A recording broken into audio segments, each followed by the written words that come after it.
The day is ending in a tiny medieval village, and the sky has that soft, cold glow that shows up right before darkness finally takes over.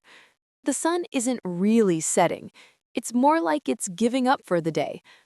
A pale strip of orange hangs on the horizon, and the rest of the sky is already slipping into blue and gray. Snow sits on top of the little thatched roofs like someone sprinkled sugar on gingerbread houses. Nothing dramatic, nothing fast, just slow, sleepy winter settling in. The cold is everywhere, but no one seems shocked by it.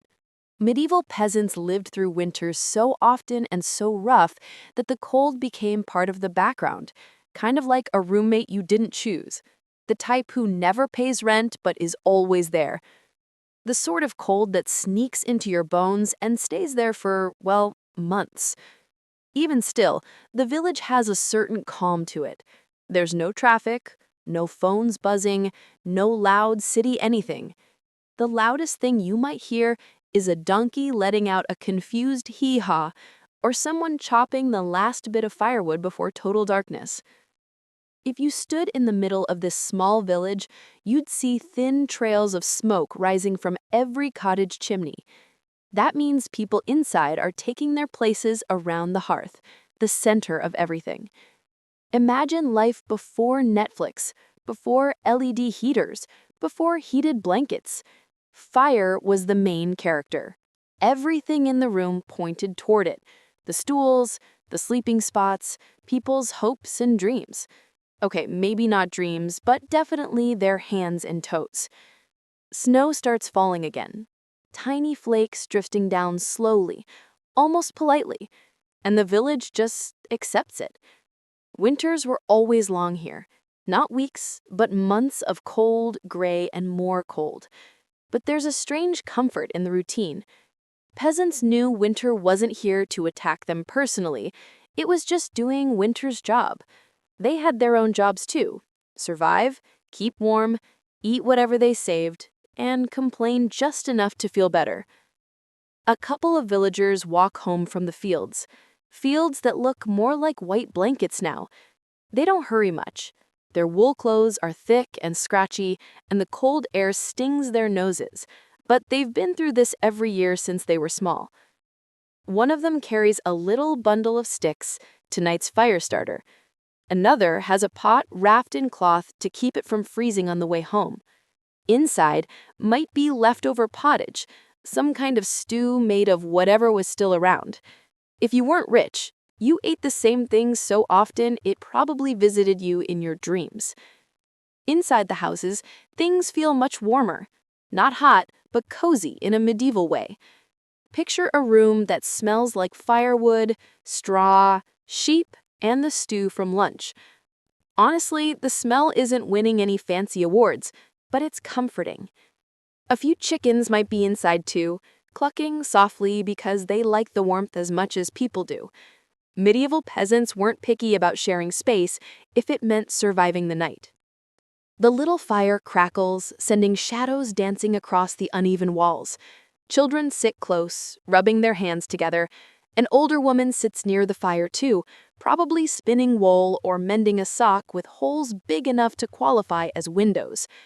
People didn't waste winter nights. There was always some chore waiting, even if done half asleep. Outside, the snow keeps falling, making everything slow and quiet. The village feels smaller, closer, like every sound is tucked under the blanket of snow. A dog curls up in front of a doorway. A cow snorts inside the barn. Somewhere a rooster thinks it's morning and crows early as usual. Nobody takes him seriously. As the sky grows darker, the cold deepens. The kind that makes your breath float in front of you like tiny ghosts. If you were outside right now, you'd feel the chill crawling through your clothes, trying to figure out how to get inside them. It's no wonder peasants stayed indoors as much as possible after sunset. Night wasn't only cold, it was long. Hours and hours of darkness, with only candles or firelight to keep the room glowing. But here's the thing. Despite how rough life was, winter nights could be surprisingly peaceful. People talked softly around the fire. Stories were told, some true, some completely not, and nobody cared. Maybe the local shepherd would tell a tale about a wolf bigger than a horse, or someone would tell old legends about strange creatures in the forest. The kids would pretend to be scared, but deep down they enjoyed it. If the wind picked up, you'd hear it brushing against the house, squeezing through cracks in the walls. The cottage wasn't built to impress anyone. It was built to keep people alive, and sometimes even that was a bit of a challenge. But tonight, everything holds. The walls stand strong, the fire burns slow and steady, and everyone inside feels a bit safer than they did outside. The night moves on, inch by inch. There's no rushing. Medieval nights didn't care about schedules. They were long enough that you could sleep, wake up, sleep again, and still have time to stare at the ceiling. People got used to it. In fact, historians say they often slept in 2 shifts. First sleep, then a quiet hour or 2 of lying awake, thinking or praying, then second sleep. Basically, their sleep schedule was more confusing than ours, but it worked. Eventually, as the fire dims and people grow drowsy, the whole village goes quiet. The only sounds now are soft snores, crackling embers, and the wind playing around outside. Snow keeps falling, making everything even softer. And just like that, another medieval winter night begins. Slow, cold, calm, and a little bit magical in its own uncomfortable way. This is the world we're stepping into. A world where surviving winter wasn't just a season, it was a skill. But for now, all you need to do is imagine the peace of this quiet evening where nothing moves quickly and everything is wrapped in stillness. Winter in the medieval world wasn't just a season. It was an event, a whole personality. The kind of cold that didn't politely tap your shoulder, but hit you like a bucket of ice water. And peasants, regular people living in tiny wooden houses with straw roofs, had to deal with this every single year, like it was just another Tuesday. Picture it. You wake up, see your breath floating in the air, and realize that, yes, you are indeed still inside your house. Not outside, not in a cave. Your actual home is cold enough to make a snowman feel cozy. That was normal for most medieval winters, especially during a period historians now call the Little Ice Age, which is a cute name for something that was absolutely not cute. The temperature dropped, crops struggled, and the wind came rolling in like it had something to prove. And peasants? They didn't have weather apps, or thermostats, or any little device that said, hey, it's gonna be freezing tonight, maybe wear socks. They relied on looking at the sky, feeling the air, and listening to old people who swore they could predict the weather based on their knees. When winter arrived, it wasn't subtle. It was like a long guest visit that nobody invited and nobody could kick out. The snow would stack up on roofs, making them groan under the weight. Frost would sneak inside tiny gaps in the walls and decorate the edges of wooden beams like sparkly but dangerous wallpaper. People would step outside and feel the cold slap them, hard. And the wind? The wind would whistle through the village like it was auditioning for some medieval horror soundtrack. Peasants lived simple lives, and simple lives didn't come with backup heating systems or cozy blankets from a fancy shop. Their warmth depended on firewood. Firewood depended on chopping. Chopping depended on strength. And strength depended on food, which, guess what, depended on summer. So if summer was rough, winter was rougher. See how everything was connected? It was like one giant chain of, let's hope this works. Because the days were short, really short, people had limited sunlight to gather anything they needed. Imagine having maybe 8 hours of daylight and half of that is spent trying to keep your fingers attached to your hands. Peasants rushed around before the sun dipped back down, because once darkness fell, the temperature dropped as fast as your motivation on a Monday morning. And speaking of food, winter meals weren't fancy. Most of the time, you ate whatever you stored. Root vegetables, grains, maybe a bit of dried fruit or cured meat if you were lucky. Picture a pot of pottage simmering over the fire. It probably tasted the same no matter what you put in it, but at least it was warm. Warm counted for everything. The cold shaped every part of medieval life. Even simple things became complicated. Going outside to fetch water meant dealing with a frozen bucket. Working in the fields? Ha! Good luck finding the field under all that snow. Laundry? Yeah, no one was hanging clothes outside unless they wanted them frozen like medieval popsicles. People saved most tasks for warmer seasons, and winter turned into a slow, waiting period, like the world had pressed pause. Inside the homes, things weren't much better. Most cottages had gaps in the walls, and drafts wandered freely inside like they owned the place.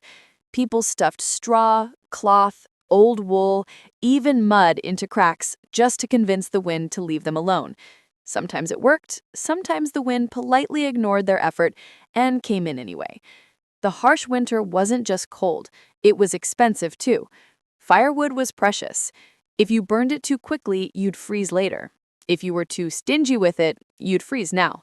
So families learned to stretch fires, bank them, cover them, and guard them like little dragons guarding treasure. Losing the fire meant losing the only true source of warmth. Illness also loved winter. Colds, fevers, chills. If someone in the house got sick, everyone else probably would too.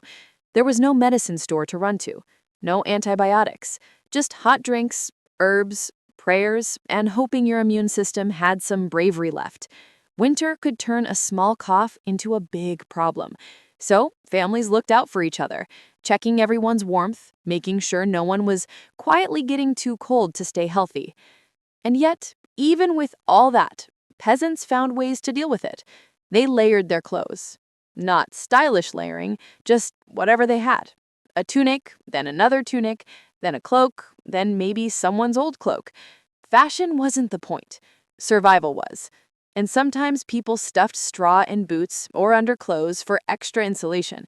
Fancy? No. Effective? Surprisingly, yes. As hard as winter was, it also had this weird sense of unity. Everyone experienced the same cold, the same struggles. If someone didn't have enough wood, neighbors might share a little. If someone's roof was leaking snow, others helped patch it. Sure, medieval people argued and gossiped and got annoyed with each other, just like us. But winter had a way of reminding everyone they needed each other. At night, everything changed again. The darkness wasn't just darkness, it was deep, thick, all-consuming. Freezing nights stretched so long that you'd swear morning forgot to show up. The wind whispered around the edges of the house. Snow piled up outside like it was trying to climb in. And the cold pressed against the walls, looking for ways to get inside. You can imagine lying under layers of blankets, cloaks, and possibly the family dog, trying to keep warm while the winter night slowly did its thing. People didn't stay awake late. There wasn't much to do except talk quietly, pray, stretch their hands towards the fire, and eventually drift into sleep. Winter wasn't just a part of life. It shaped the rhythm of life. And even though peasants lived with fear of cold, hunger, illness, storms, they also lived with acceptance. Winter came every year. It was always harsh, always long, always testing them. But they faced it the same way they faced everything, one day at a time, slowly, simply, with as much warmth as they could gather. This was the harsh reality of medieval winter, not dramatic in a movie sense, but difficult in a real, everyday, this is life now way. And somehow, peasants survived it year after year. A medieval peasant's home wasn't winning any design awards. Actually, if there were awards, the house might win something like most likely to let in a breeze, or coziest only if you have no other options. But for the people who lived in them, these little cottages were everything. They were protection, family space, workplace, storage room, barn substitute, and winter bunker all in one. Imagine stepping up to one of these homes on a cold winter evening. From the outside, it looks soft around the edges, like it was shaped by hand and weather rather than any plan. And honestly, that's pretty accurate. Most cottages were built using the classic combo of Whatever you could find, plus, please let it survive the next storm. The walls? Wattle and daub, which sounds like a spell from a movie, but it's really just sticks woven together and covered in a paste made of mud, water, straw, and maybe some animal dung if the builder wanted extra strength. It wasn't pretty, but it worked. Sort of. Cracks were normal. Drafts were normal. In winter, the cold kind of just walked in whenever it felt like it. The roof was usually thatch. If you've never seen that, imagine someone took a very large broom and flattened it over the top of the house. Thatch looked charming, but it also housed bugs, mice, and occasionally birds who thought, hey, free apartment. In winter, snow built up on it in heavy piles. Sometimes villagers had to sweep their roofs with long sticks, because letting snow sit too long was basically inviting the roof to collapse, like a tired sandwich. Now, let's step inside the cottage. The first thing that hits you is the smell. Not bad or good, just medieval. Picture a mix of wood smoke, cooked stew, damp wool, old straw, and maybe a chicken. The floor is dirt. Not dirty floors, dirt floors. Peasants sometimes sprinkled fresh straw on it to make walking around less cold, and to keep the mud from sticking to your feet. It wasn't fancy, but it did the job. The space inside is small. You might bump your head if you're tall, and if you're not tall, you might still bump your head because beams stuck out everywhere, like the house was playfully trying to poke you. Everything was built low, doorways, ceilings, even the bed frames, because keeping heat inside meant keeping spaces tight. The main attraction in the house was the hearth. This wasn't just a fireplace. It was the heart, the heater, the stove, the oven, and sometimes the only source of light. Without this, winter nights were brutal. With it, winter nights were still brutal, but at least there was a fighting chance. The fire crackled constantly, sending a warm glow around the cottage. But that warmth didn't travel far. The area right by the fire felt cozy, maybe even pleasantly toasty. But take 3 steps away, and suddenly you're in why is it colder inside than outside territory. Peasants solved this by staying close to the flames as much as possible. People crowded around it, kids, adults, pets, the occasional chicken who claimed the warmest spot like it paid rent. Furniture in the cottage was simple. A couple of stools, maybe a bench, a wooden table if the family was doing well. Beds were pushed against the walls, raised just enough to avoid the cold floor. And if you're thinking, wow, must have been cramped, you're absolutely right, but cramped was better than cold. Every cottage tried to fight the winter draft battle. Peasants stuffed straw between wall gaps, hung old cloth near the door, patched holes with mud, and even wedged bits of wood or broken pottery into cracks. It wasn't perfect. Honestly, it wasn't even great, but it helped slow down the cold sneaking inside like an uninvited ghost. As the wind pushed against the walls, the whole house would creak a little. Not scary creak, but old house creak, the kind that says, I've survived worse winters, don't worry. And the peasants trusted it. This was the home they built with their own hands, after all. Now, medieval homes were not just for people. In winter, animals often joined the family inside. Not all animals, no horses in the kitchen or cows next to the bed, but smaller ones like chickens, goats, or young animals that needed warmth. A goat might be tied near a corner. Chickens might wander around picking at dropped crumbs. Sometimes a piglet snored next to the fire. It wasn't unusual. It was life. Plus, animals produced heat. Free heating system.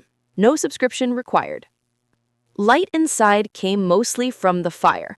Candles existed, but were precious. Many families saved them for emergencies, special occasions, or nighttime tasks they absolutely couldn't postpone. So evenings were dim. Warm glow, long shadows, soft flickering light. Honestly, it was kind of cozy if you ignored the cold nibbling at your toes. Storage was minimal. Pots hung on the walls, herbs dried from the rafters, tools leaned in corners. Dried fish or meats hung from beams high enough that dogs couldn't reach them. And in winter, families stored food in baskets, boxes, and sacks wherever they could fit them. Everything inside the house had a place, even if that place was shoved under the bench. Peasant houses weren't soundproof either. You could hear the wind howl, snow tapping the roof, dogs barking outside, the occasional owl hooting like it was giving nighttime commentary. Inside, you'd hear crackling wood, quiet conversations, kids whispering, someone coughing, and the rhythmic cluck of a chicken trying to sleep on top of a shelf. But with all their flaws, these homes were more than four walls. They were survival machines. Not comfortable ones, but dependable ones. They kept families together, gave shelter from storms, and held in just enough warmth to last through the night. Peasants repaired them constantly, patched them yearly, and trusted them like old friends. After a long day in the cold, stepping inside felt like stepping into a familiar hug, even if the hug had dirt floors and a goat in the corner. These cottages weren't fancy. They weren't warm all the time, but they were the shield between people and the harsh winter outside. And for medieval peasants, that was enough. The house didn't need to be perfect. It just needed to hold together. If there was one hero in a medieval peasant's winter life, it wasn't the knight in shining armor or the king in his fancy castle. Nope, the real MVP, the undefeated champion, was the hearth. This simple fire pit wasn't just a fireplace. It was the life source of the entire home. Without it, everything else basically fell apart. Think of the hearth as the medieval version of Wi-Fi. Once it went out, everyone panicked. The hearth sat right in the heart of the cottage. Sometimes it was a stone platform, sometimes just a shallow pit lined with hardened clay. It didn't have a metal cast iron upgrade, no stylish mantelpiece, no brick chimney rising like a proud tower. Many homes didn't even have chimneys, just a hole in the roof where smoke could escape if it felt like cooperating.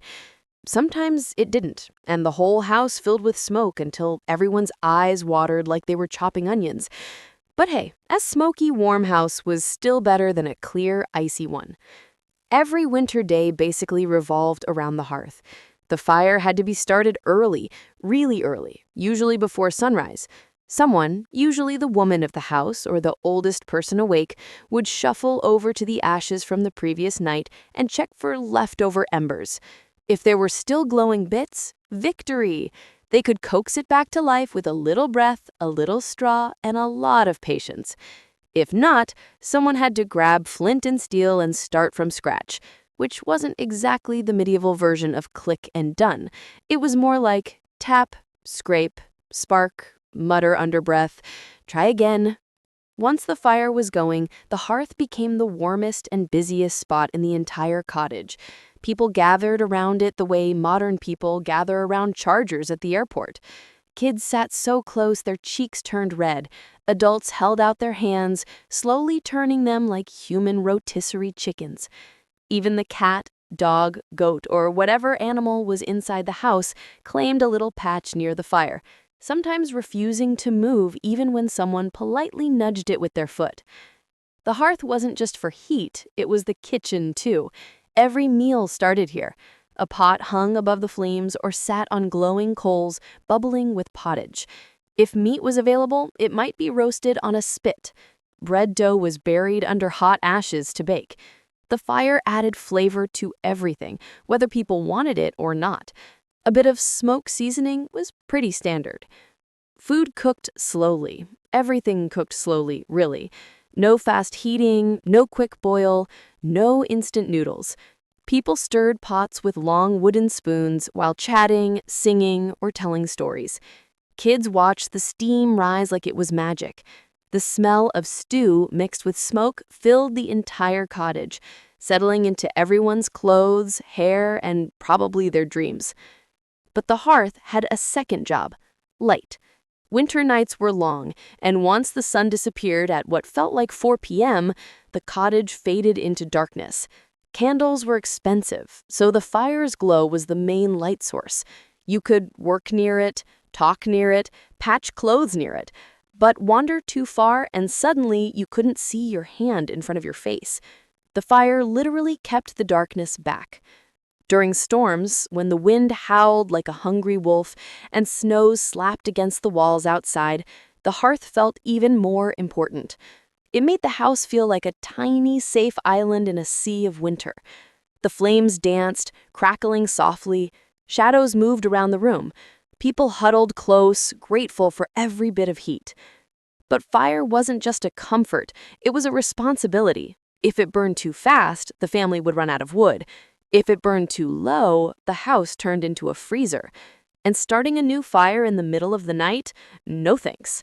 So peasants learned ways to keep the fire alive as long as possible. One trick was banking the fire, which sounds like opening a medieval savings account, but really just meant burying the embers under ash so they smoldered without going out completely. In the morning, someone could poke through the ash and revive that tiny spark. Firewood was a currency all its own. People collected it all year, but winter still ate through it like a hungry bear. Branches, twigs, logs, anything that burned was precious. Sometimes they even burned peat or dried animal dung when wood ran low. Not glamorous, but when the temperature dropped, nobody cared how fancy the fuel was. During long evenings, families sat around the hearth doing little tasks. Someone might be mending a sock that had been mended so many times it was mostly repairs and very little original sock. Someone else might spin wool or carve a wooden spoon. Older folks often told stories, legends of old heroes, local gossip, scary forest tales that kids secretly loved. The fire made everything feel softer, warmer, slower. But the hearth brought the whole family together. There were no separate rooms to hide in, no bedrooms to retreat to. Everyone shared the same space, which meant the fire turned into the center of conversation, laughter, grumbling, and naps. If a baby cried, the mother rocked them near the heat. If someone came home soaked or shivering, the fire thawed them out. If visitors dropped by, they automatically sat by the hearth as a sign of welcome. But the hearth, helpful as it was, had a few quirks. Sparks sometimes shot out and landed on clothes. A log might roll unexpectedly and send someone scrambling. Smoke might suddenly decide to leave the room through the door instead of the roof hole, filling the cottage like fog. And don't forget kids being told, "Don't get too close," about 500 times a night, while they scooted even closer anyway. Despite all that, people trusted their hearth the way we trust modern technology. It kept them alive, literally alive. In a world where winter was harsh and comfort was rare, the hearth was the only place where warmth felt real and possible. In the end, the hearth wasn't just a fire. It was a symbol of survival, a glowing reminder that even the coldest night could be softened by a steady flame. And for medieval peasants, that simple flame made the difference between enduring winter and being defeated by it. If you lived in a medieval village, you didn't have a closet. Actually, you barely had clothes. A typical peasant might own 2 outfits total. Not for seasons, not for occasions, 2. One to wear during the week and the nice one for church. And the church one wasn't even fancy. It was just slightly less stained. So when winter arrived, peasants didn't pull out designer fur coats or fancy wool cloaks. They simply used what they had. Wool was the king of fabrics. It was warm, it lasted forever, and, well, sheep were everywhere. A peasant might not have money, but chances were they knew someone with a sheep that needed shearing. And even if the wool was rough and scratchy enough to make you feel like you were fighting a cactus, it trapped heat like a champ. Under the wool came the linen shirt. Linen wasn't warm, but it was the base layer. Think of it as the medieval version of a t-shirt, except they wore the same one for years and laundry days were extremely rare. Imagine putting on a shirt that had been worn non-stop since autumn. Congratulations, you're ready for medieval realism. Now, here's where things get fun. Peasants layered like survival experts. They didn't have padded jackets or thermal clothes, so they sandwiched layers of wool, linen, and anything else they could find. Some even stuffed hay or straw between layers, especially in cloaks, boots, and even hats. That's right, medieval insulation was basically a portable barn. Imagine crunching everywhere you walked. But as silly as it sounds, straw creates air pockets, and air pockets trap heat. Medieval hacks were kind of genius. Another essential winter item was the cloak. A cloak was basically the multi-tool of clothing. Blanket, yes. Coat, yes. Seat cushion, also yes. Some cloaks were coated with lanolin, the natural oil found in sheep's wool, which made them surprisingly water-resistant. Not waterproof enough to jump into a river like a medieval action hero, but definitely good enough to handle rain or wet snow. Boots were their own adventure. Peasants usually wore leather shoes that were about as warm as a pair of wet socks. To survive, they stuffed straw inside them. The straw absorbed sweat and kept feet from freezing. But you had to change the straw often, or else you'd basically be walking around with a compost pile in your shoes. Gloves were a luxury most peasants didn't have. Instead, they used mittens made of leftover wool scraps. If they didn't have that, they simply pulled sleeves over their hands. Medieval people had incredibly strong sleeves. They were long, thick, and almost always stretched out because peasants dragged them everywhere while doing chores.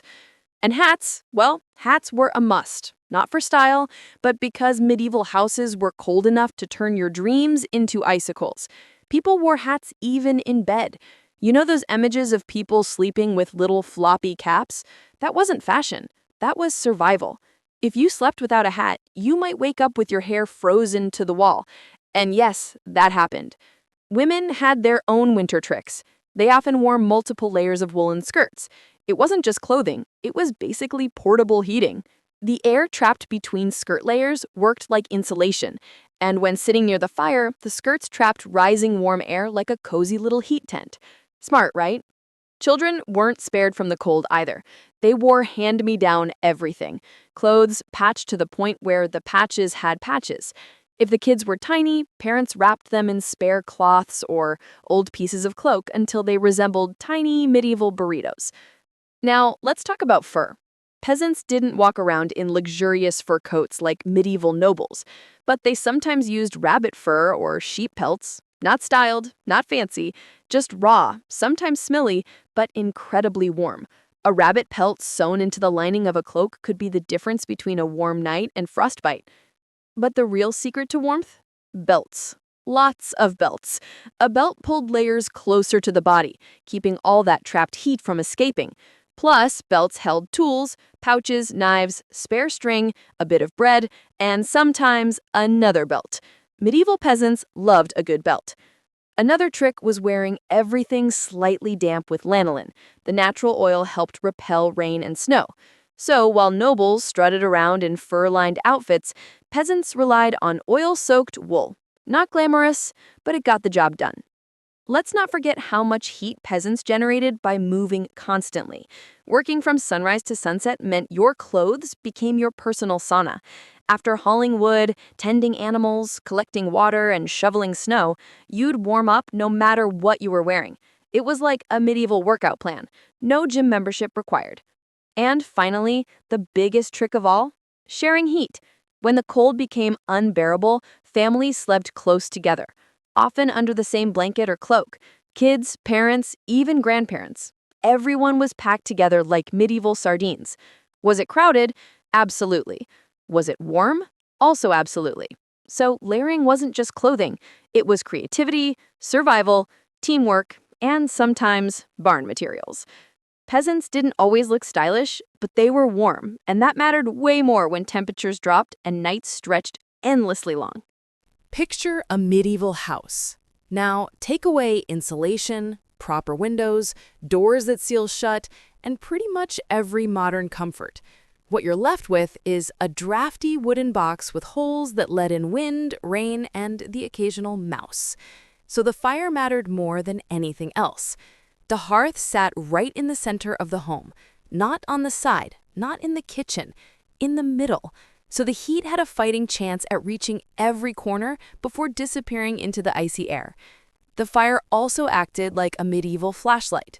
Without it, the house was pitch black, and even with it, the light was more like a sad little glow that barely reached the walls.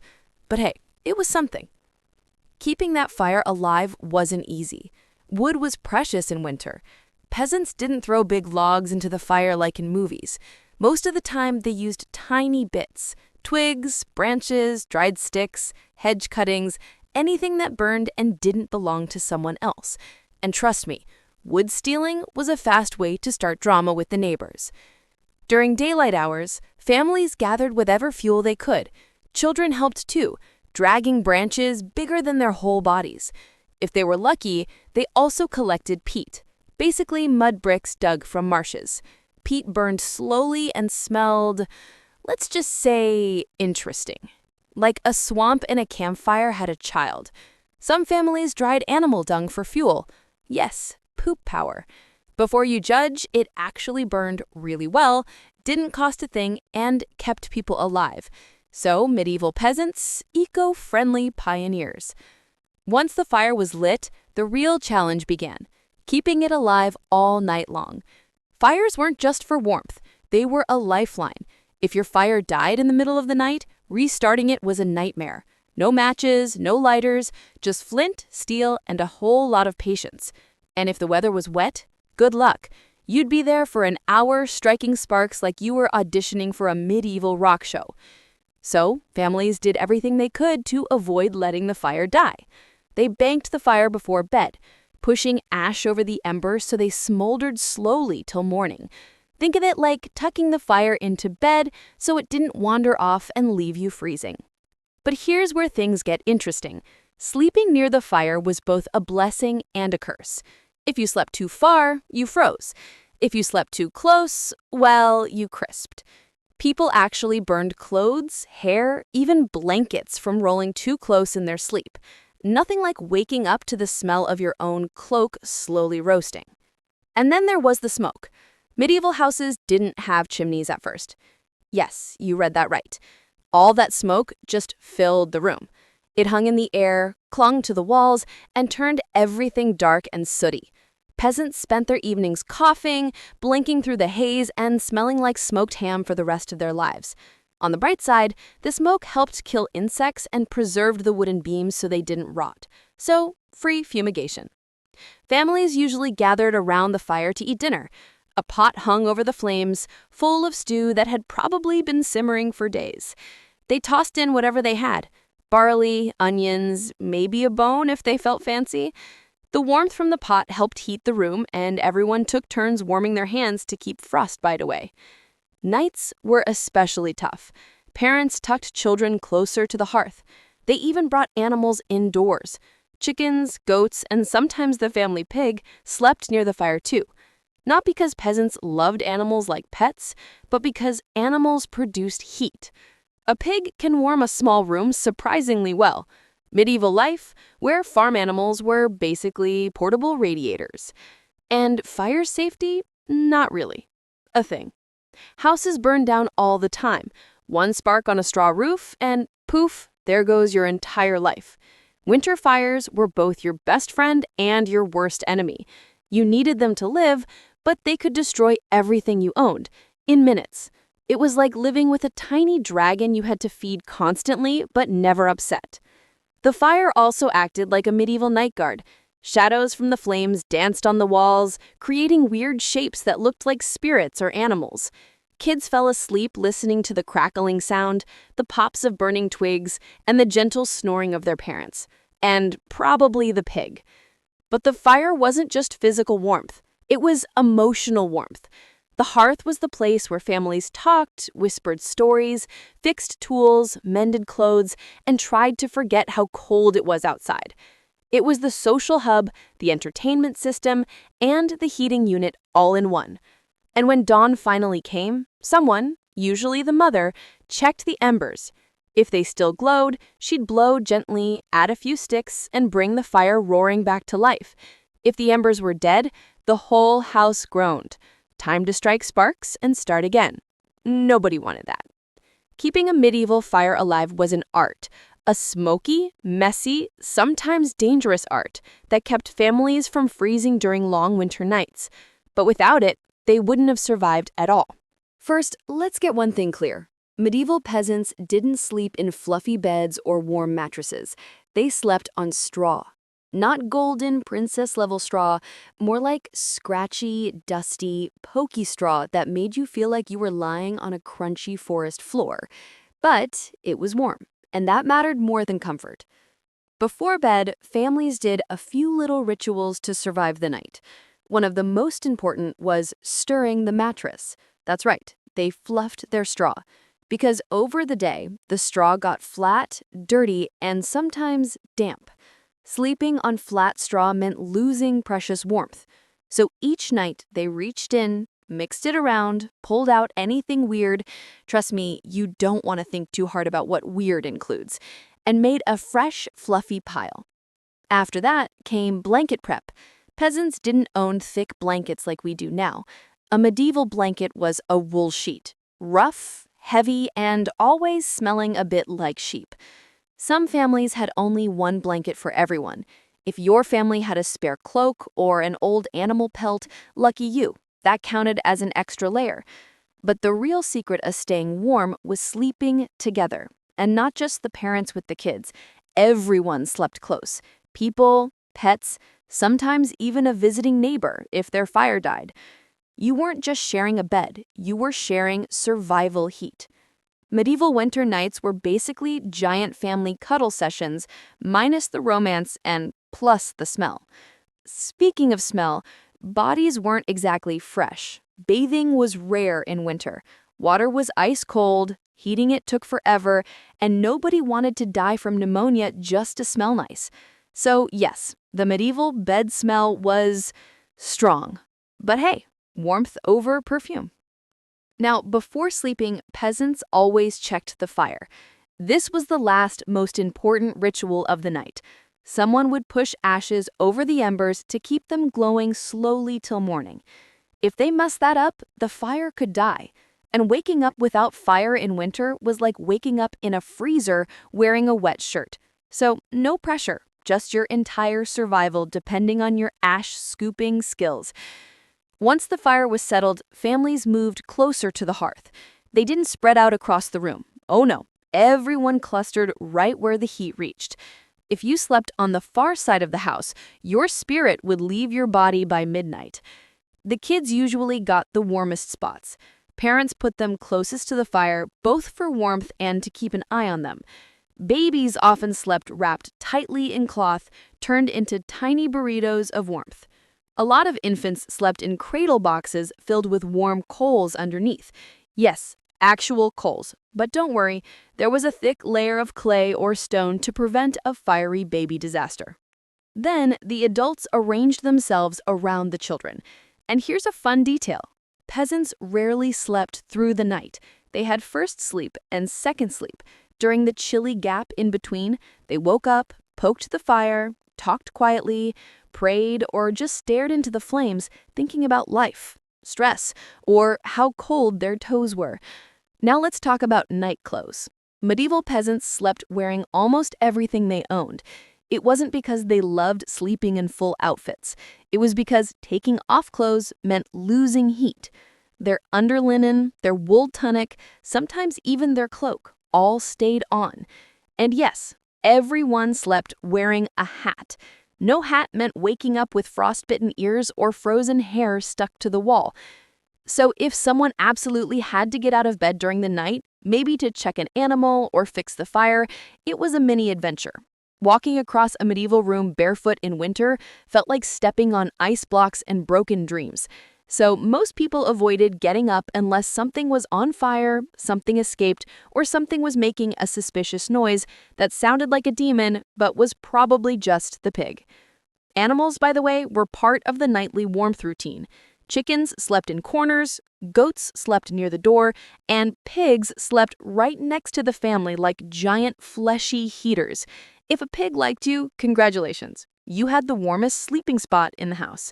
If the pig didn't like you, enjoy the cold edge of the blanket. Some families used bed warmers, basically a small pan of hot coals inside an iron container. They passed it under the blanket to warm the straw before lying down. But peasants had cheaper methods, heated stones. They placed smooth stones in the fire, then wrapped them in cloth and put them in the bed.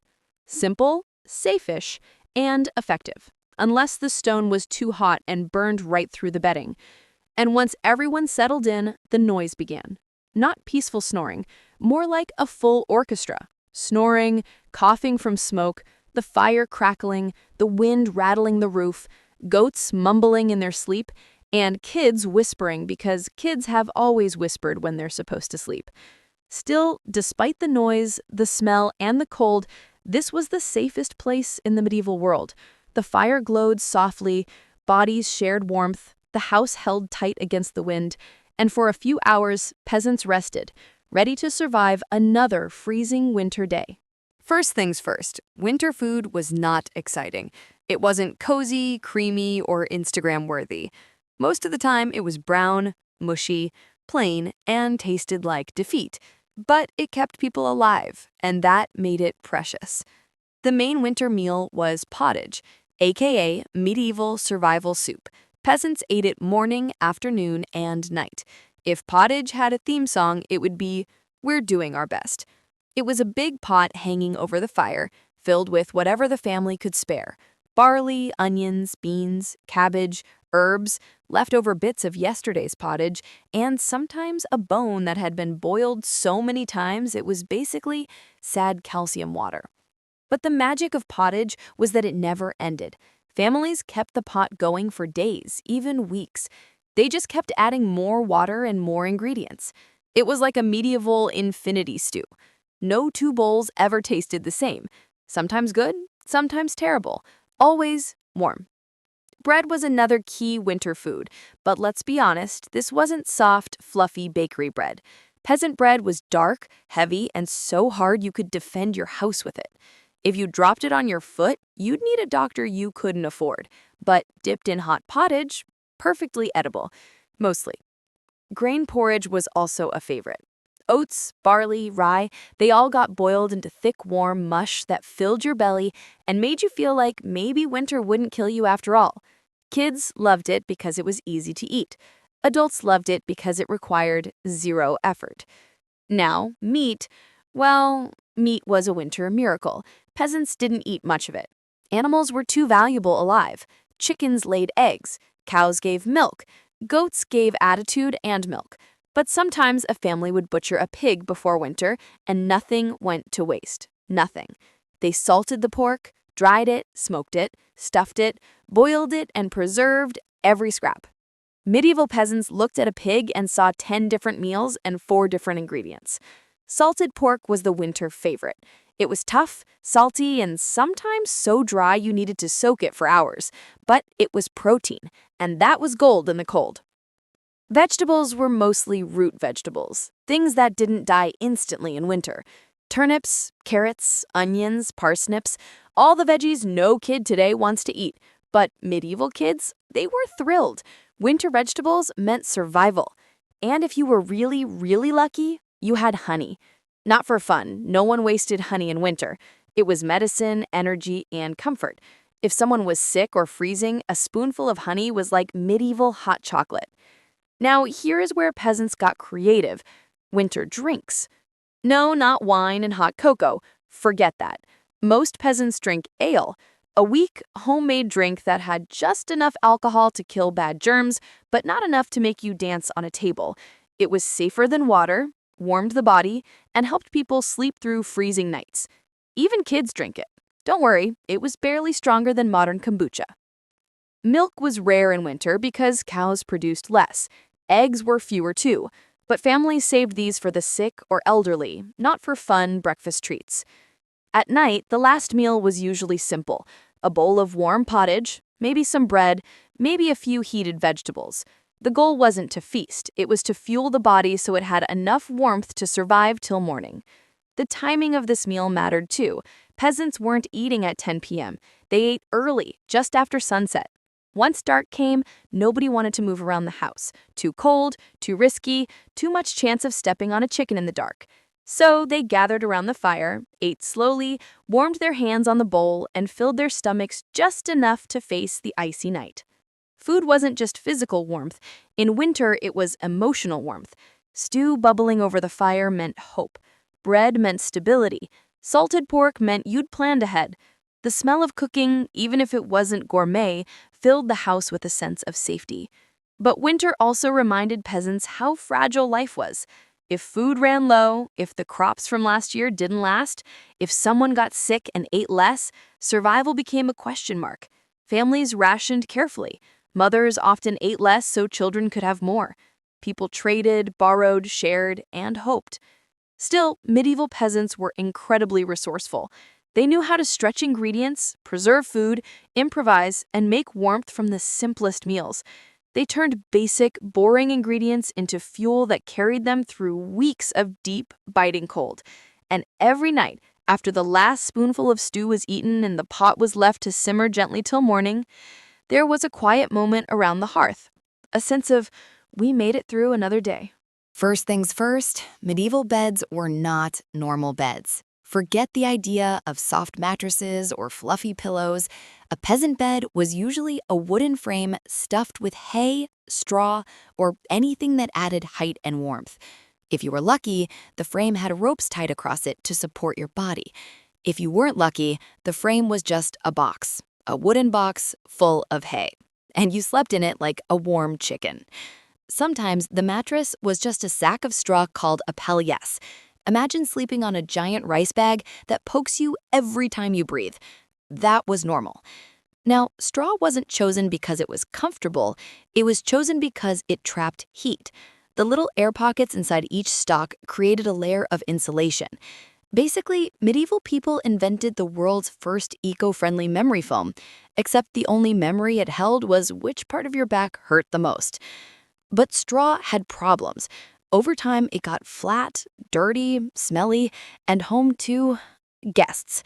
Yes, bugs. Fleas loved straw like it was an all-inclusive hotel. So every few days, peasants pulled the mattress apart and replaced the worst clumps.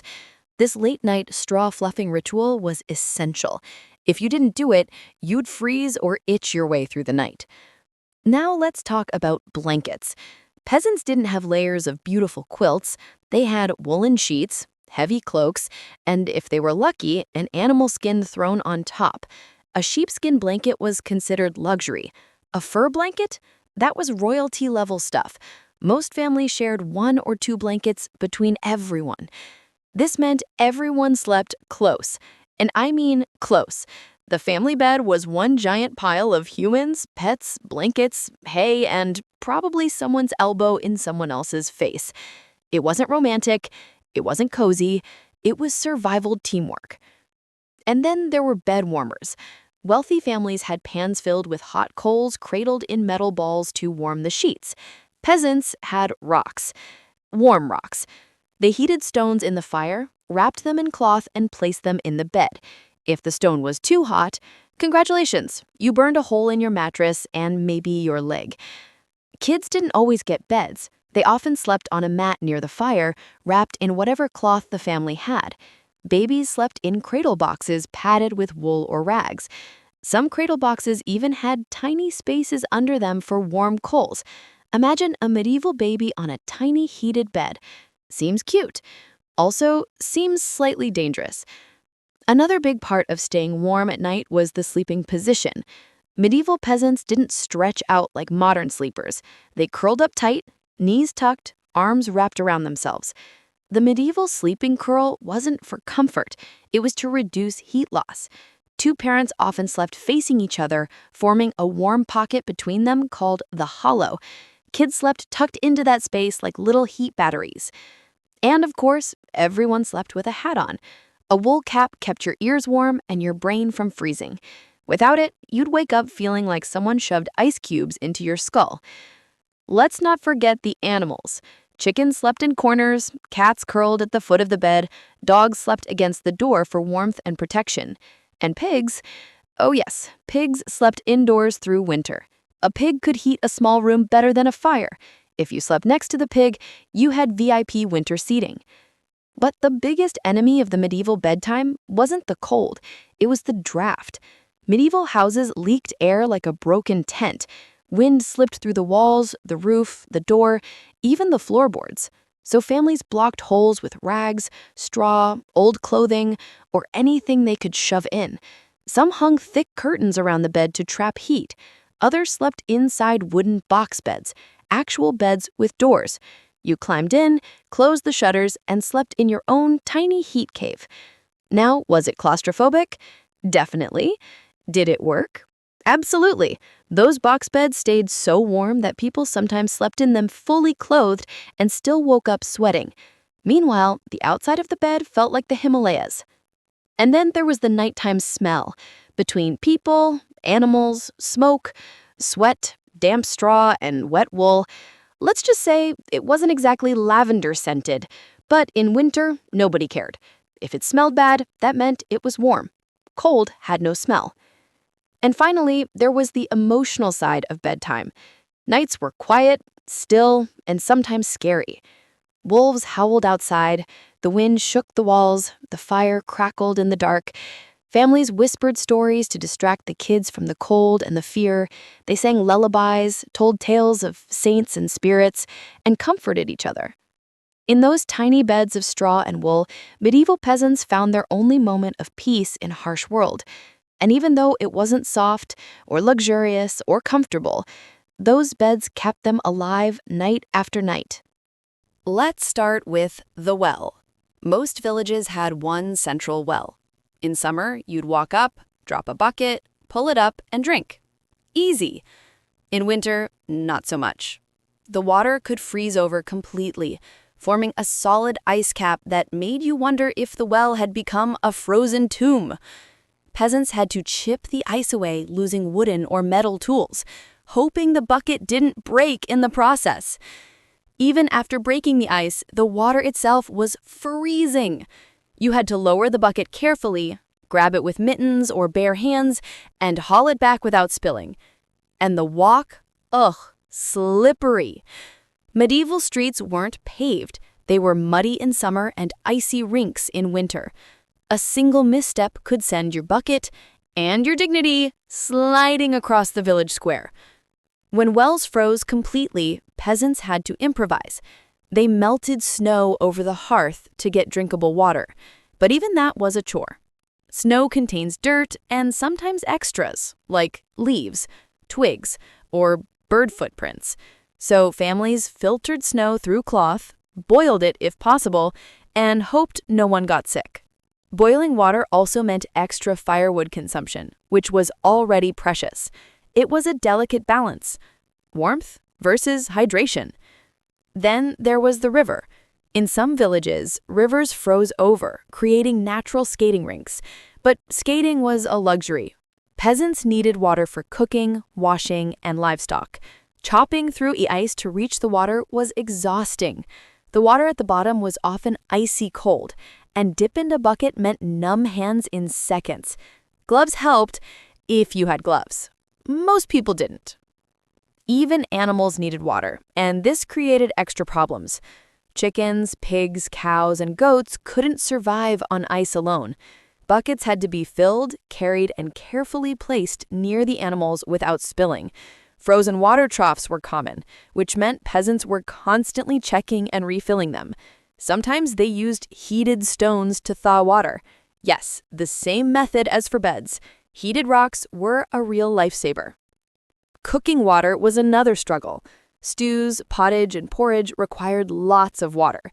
If it froze, dinner was delayed. If you melted snow, the firewood went faster.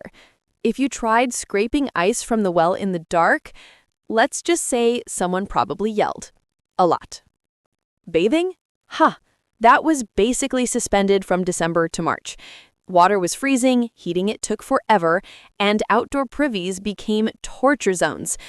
Some villagers cleaned themselves by wiping with cloths, wiping snow over skin, which was cold, or using warmed water from the hearth for spot cleaning. Luxury bathing was reserved for nobles who could afford indoor heating. Peasants, they survived by being resourceful and accepting that winter smells like winter. Laundry? Even worse. Washing clothes in icy water could make your hands numb for hours. Clothes dried slowly, often freezing stiff on the line. Some families brought clothes indoors and draped them over the fire to thaw and dry. But not too close. Fire plus fabric equals potential disaster. Ice also affected chores like fetching fuel. Wood collected from forests or hedges could be covered in frost, making it slippery and harder to carry. Paths were dangerous. Buckets of water, bundles of firewood, even small tools became treacherous. One misstep, and your entire supply might slide down the hill, leaving you freezing and frustrated. Even drinking habits changed. Water was often supplemented with ale, which was safer than ice-cold river water and slightly warming. Weak ale became a standard winter beverage, drunk by adults and children alike.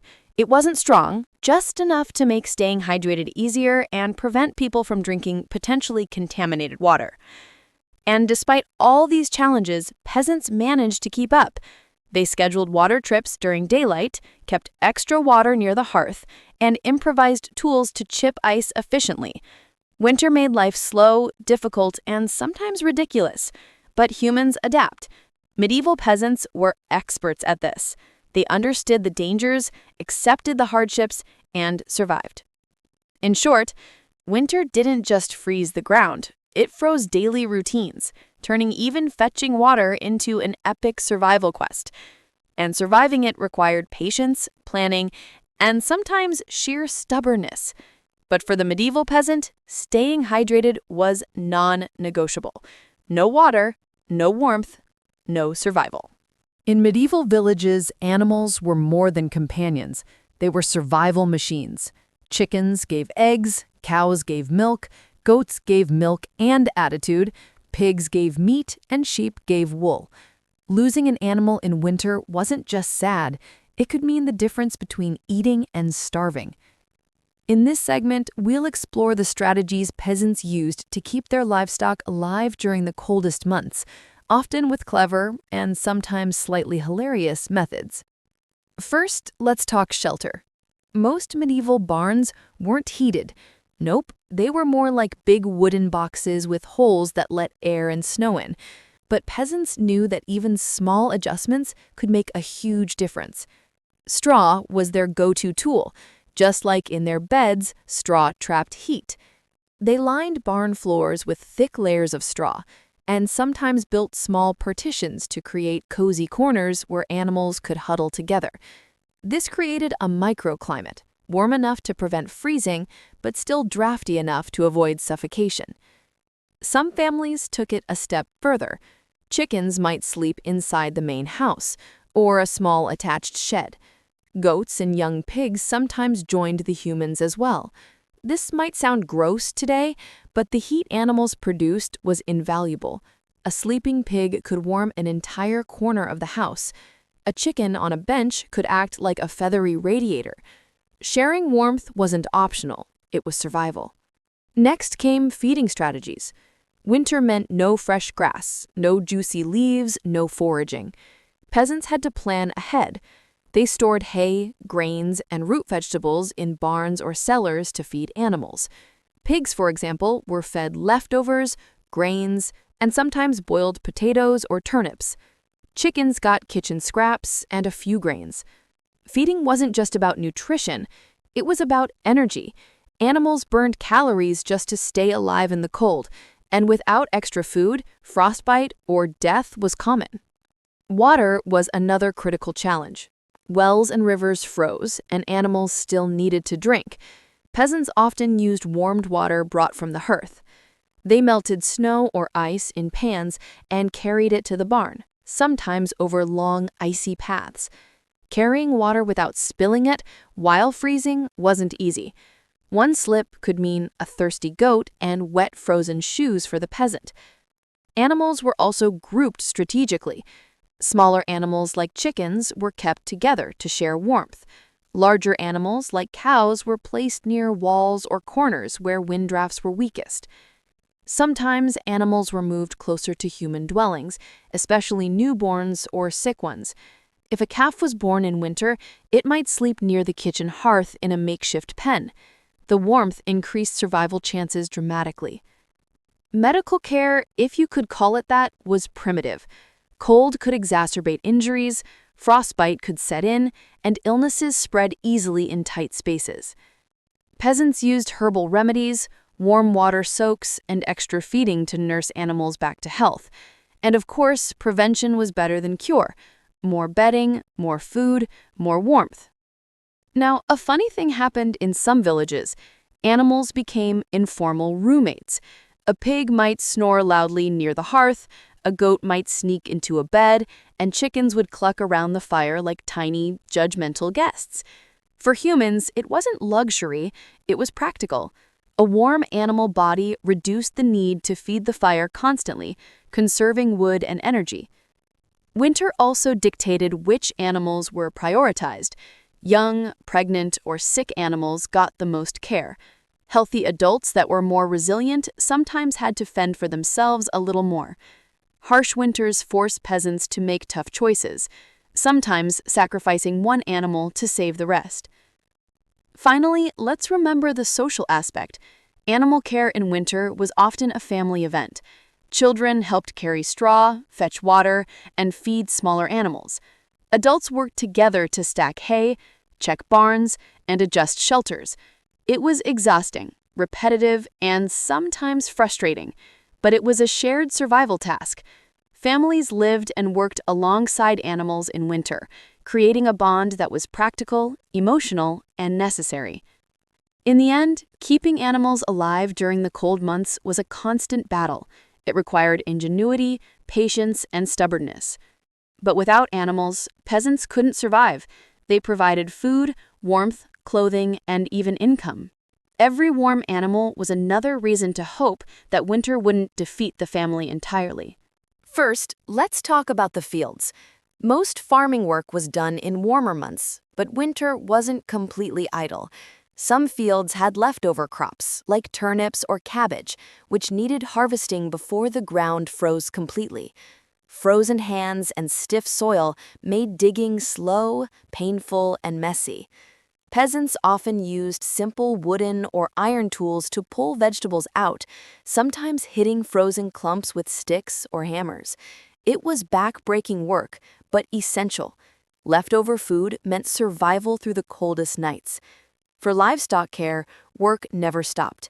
Animals needed daily feeding, watering, and cleaning. Frozen water had to be chipped and carried indoors.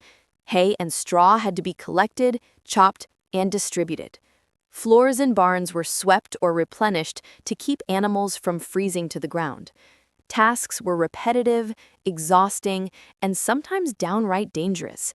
Slipping on ice while carrying a bucket could result in bruises, wet clothes, or even a broken bone. Inside the home, peasants had craft and maintenance tasks. Winter was prime time for repairing tools, weaving, spinning wool, and mending clothes. Wool spinning was a skill passed down through generations, threading raw wool into yarn by hand, often near the hearth to stay warm. Women, and some men, worked on knitting mittens, sewing patches, or creating additional clothing layers. This wasn't just busy work, it was survival. Every repaired garment, every knitted mitten meant another layer of warmth. Another important winter chore was preparing firewood and fuel. Peasants spent hours chopping logs, splitting branches, and stacking firewood to ensure the hearth never went out. Ice and snow made carrying wood from storage or forests treacherous. Each piece had to be carefully handled, balanced on shoulders, or carried in baskets. A dropped log in the snow meant extra work and wasted energy. Winter was also the time for food preservation. Salting, smoking, drying, and storing meat and vegetables were crucial. Peasants hung salted pork near the hearth, smoked sausages over the fire, and buried root vegetables in straw or sand to keep them from freezing. Every preserved food item was a lifeline. A spoiled batch could mean hunger for days or weeks. Socially, winter work often brought families together. Tasks like feeding animals, chopping wood, and repairing roofs became collaborative. Children learned responsibilities early, fetching water, tending chickens, or carrying firewood. Adults coordinated to make chores faster and more efficient. Even in freezing temperatures, the sense of teamwork helped families endure the long nights. Sometimes peasants worked creatively to generate warmth while working. They would move constantly to maintain body heat or huddle near fires while spinning yarn.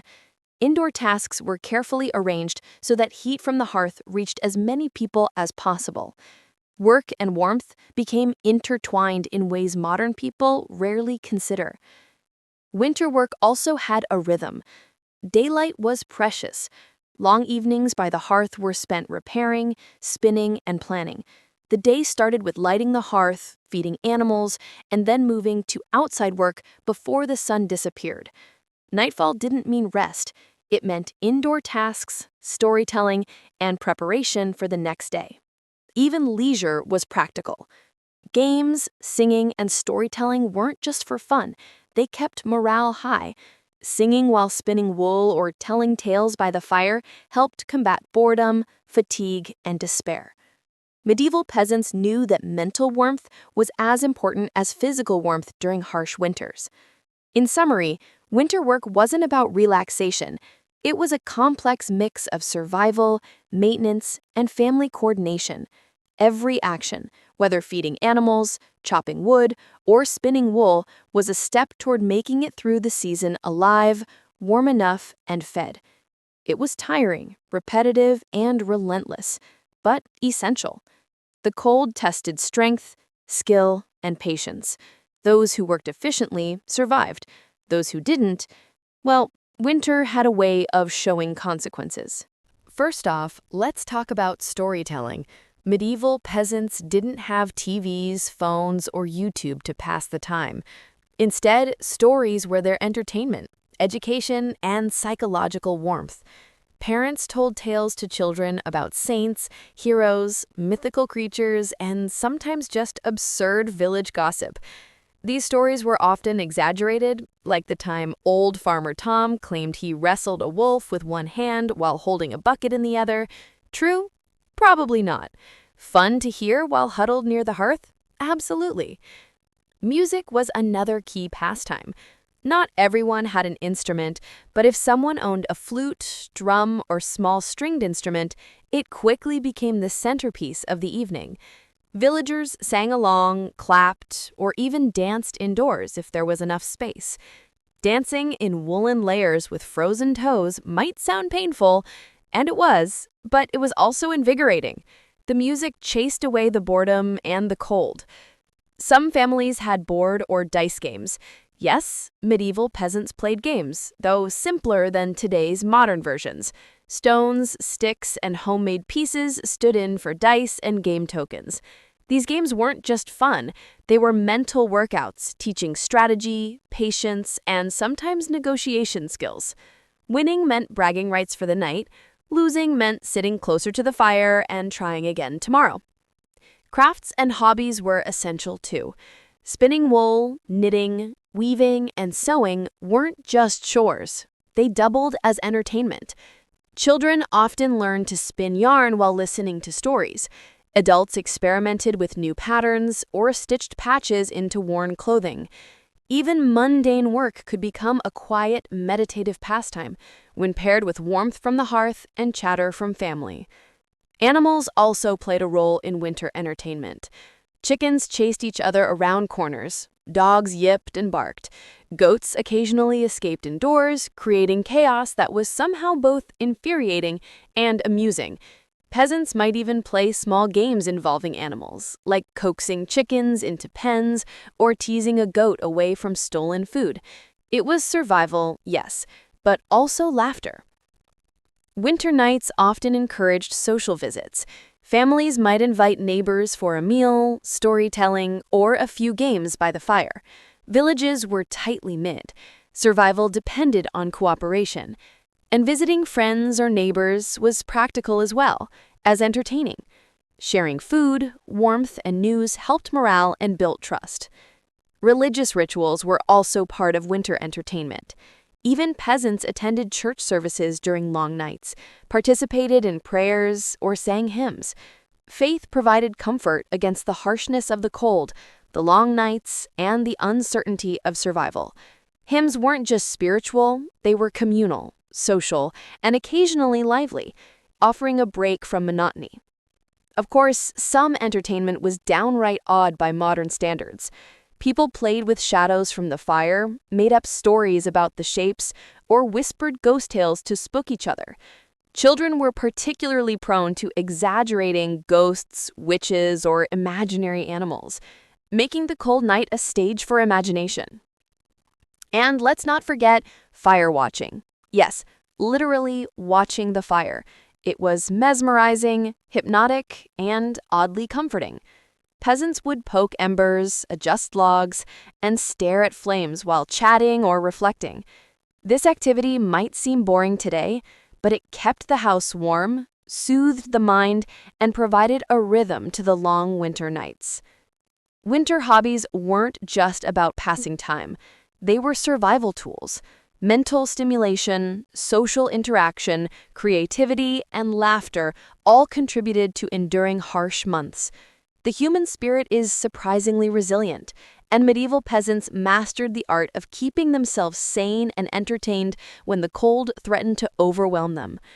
In short, even in the harshest conditions, peasants found small joys. Storytelling, music, crafts, games, animals, social visits, and fire rituals transformed long nights from monotonous suffering into moments of warmth, laughter, and connection. And perhaps that was just as important as a fire or a warm blanket. Let's start with the basics. Peasants slept in straw-filled beds, blankets made of wool, and sometimes animal pelts. Sounds cozy, right? Well, it was cozy if you ignored the biting cold, smoky air, and cramped quarters. Families slept close together, huddled for warmth. Parents, children, and occasionally pets formed a living heat cluster. No privacy, no personal space, just survival. Winter sleep was divided into two main segments, the first sleep and the second sleep.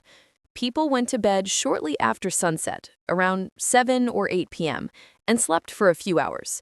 Then they naturally woke up, often around midnight or 1 a.m. Instead of being a problem, this waking period was an opportunity. Families checked the fire, poked embers, fed animals, or simply sat quietly by the hearth. It was a time for reflection, conversation, and sometimes prayer. After an hour or two, peasants went back to sleep for the second sleep, which lasted until sunrise.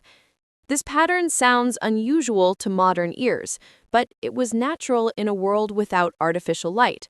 The long, dark nights and winter cold encouraged segmented sleep, giving people time to manage essential chores without fully waking in freezing conditions. Sleeping positions were strategic. People curled up tightly, keeping limbs close to conserve heat. Adults often positioned themselves around children, forming a protective heat pocket. Hats stayed on, mittens sometimes too, and blankets or cloaks were layered carefully. Every inch of trapped air helped retain body warmth. Fire placement was crucial. Beds were near the hearth whenever possible. Those with access to heated stones or small pans of embers could use them to warm beds before lying down. The goal was to avoid stepping into the freezing world after leaving a temporarily warm bed. Animals also played a role in sleep warmth. Pigs, dogs, goats, and even chickens shared the sleeping space or nearby areas. A pig in the corner could heat a room more efficiently than a small fire. Chickens might nest in warm spots near the hearth, and dogs often slept at the foot of the bed. Each animal contributed to the household's thermal survival system. Noise and smoke were constants. Fires crackled, wind rattled the roof, and children occasionally whimpered or cried. Smoke from the hearth filled the air, stinging eyes, but also acting as a mild disinfectant. Everyone adapted. Eyes adjusted, bodies tolerated the itch of straw, and breathing smoke became normal. Cold also influenced the timing of chores and movements at night. Anyone who needed to fetch water, feed an animal, or adjust the fire risked frostbite or slips on ice. Most people minimized movement after the first sleep, choosing instead to stay huddled near warmth. Any necessary action was deliberate and quick. Interestingly, the segmented sleep pattern had psychological benefits. Waking in the middle of the night allowed peasants to assess the household, check supplies, and ensure safety. This routine helped families survive winter by keeping the fire burning, water flowing, and animals safe. It also provided a rhythm to long nights, reducing anxiety about the darkness and cold. Finally, even in these harsh conditions, medieval peasants found small comforts. Listening to the fire, hearing the wind outside, feeling the warmth of family members, and smelling stew or baking bread for morning created a sense of safety. Despite the freezing temperatures, sleep was not just rest, it was preparation, survival, and a rare moment of togetherness.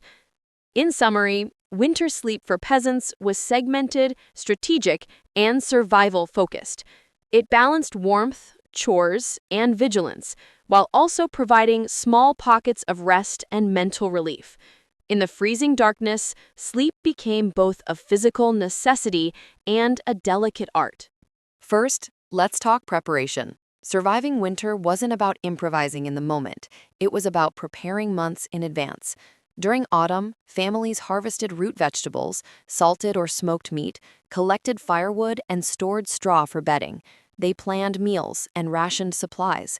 They stored spare clothing and blankets. Every action was intentional, designed to prevent disaster during the cold months. Modern life often feels chaotic, but medieval peasants mastered long-term planning out of necessity.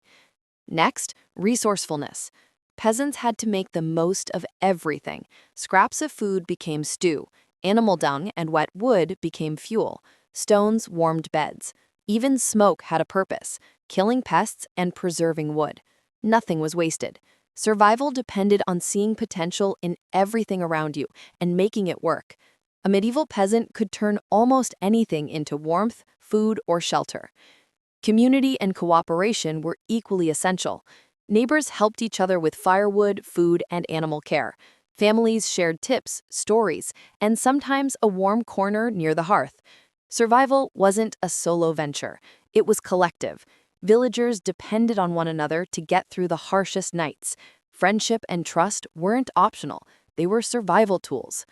Humor, surprisingly, played a big role too. Living in close quarters with family, animals, smoke, and freezing drafts led to many absurd situations. A pig in the corner snoring like a human, a child falling asleep on a pile of straw while the cat claimed their blanket, smoke stinging eyes and turning everyone into walking chimney stacks. Laughter lightened the psychological load, helped morale, and made even the coldest nights more bearable. Adaptation was another lesson. Peasants didn't fight the cold by stubbornly doing things the same way they did in summer. They adapted, sleeping curled up, sharing body heat, segmenting sleep, using animals as heaters, bringing snow indoors for water. Each adaptation was a small but crucial innovation in survival. Flexibility wasn't optional, it was necessary. Food, fire, and warmth formed the foundation of survival. Pottage, bread, and ale weren't gourmet, but they were sustenance. The hearth wasn't just heat, it was life, social hub, and nightly entertainment. Beds of straw and wool weren't luxury, they were survival gear. Every element of winter life had a function, and peasants understood it intuitively. Winter also taught patience and resilience. Days were short, progress was slow, and the cold was relentless. Peasants learned to pace themselves, prioritize tasks, and endure discomfort.